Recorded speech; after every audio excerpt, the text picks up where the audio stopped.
All right, let's talk about Week 18 of the NFL season. For a lot of teams, sure, it's the end of the road. But for the Seattle Seahawks and the San Francisco 49ers, it was everything. The division crown, home field advantage, that crucial first-round bye, the whole shebang came down to this one game. So let's get into it and break down how this epic showdown for the #1 seed really went. So that's the big question, isn't it? How can just 60 minutes of football completely flip the script for two of the best teams in the entire league? Well, the answer really lies in a classic football collision, a clash of styles and a battle of wills.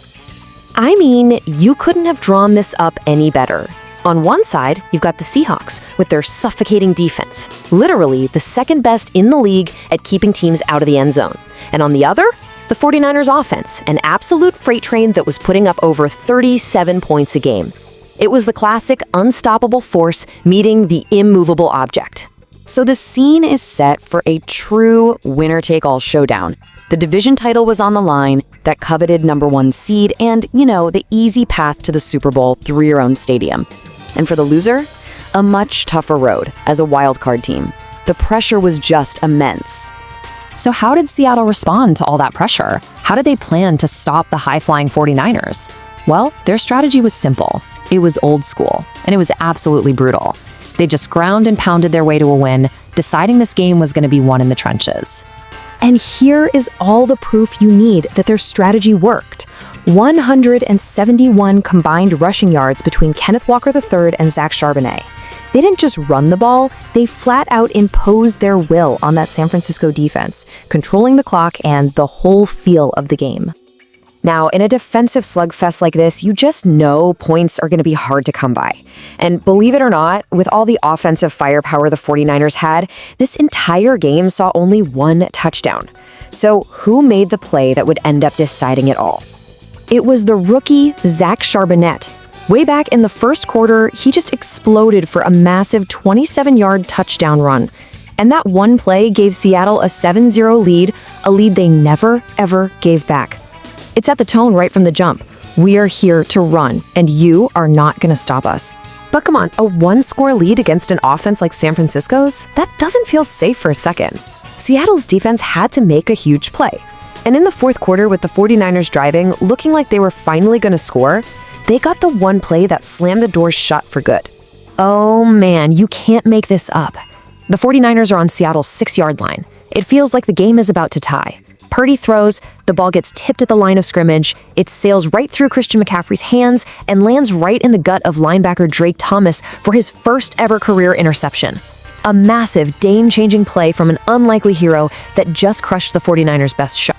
Okay, so we've seen how Seattle pulled it off, but the other half of this story is just as wild. How in the world did the league's most explosive offense get so completely and utterly shut down when it mattered the most? Just look at these numbers. They tell you everything. The 49ers, a team putting up 37 points a game, were held to a single field goal. 3 points. That's not just slowing down. That's hitting a brick wall at full speed. What a performance by Seattle's defense. And this wasn't some late-game collapse. No. They were struggling from the jump. The Niners didn't even manage to get a first down until there were only 11 minutes left in the second quarter. By the end of the third, they had the fewest yards they've ever had under coach Kyle Shanahan. They were just completely smothered. But you know how football is. Even with all those struggles, the 49ers had one golden opportunity to get right back in it. A gift from Seattle, really.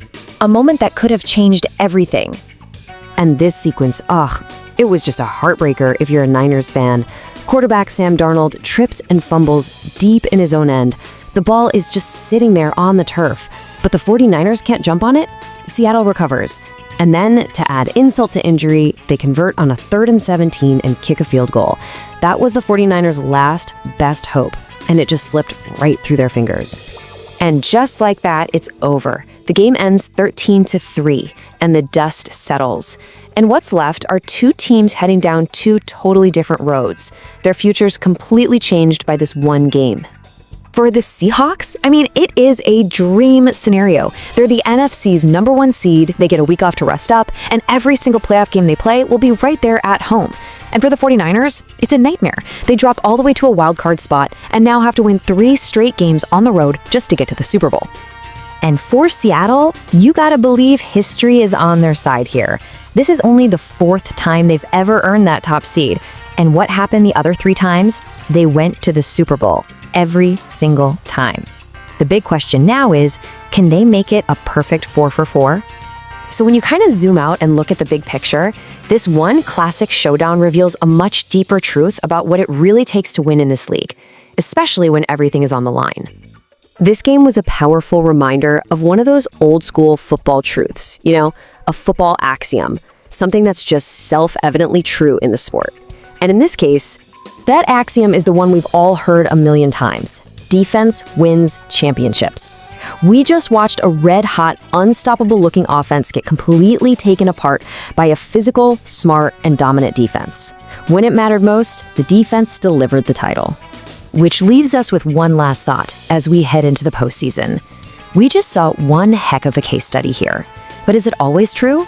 When you get into the pressure cooker of the playoffs, does a tough, relentless defense really always beat a high-flying offense? I guess we're all about to find out.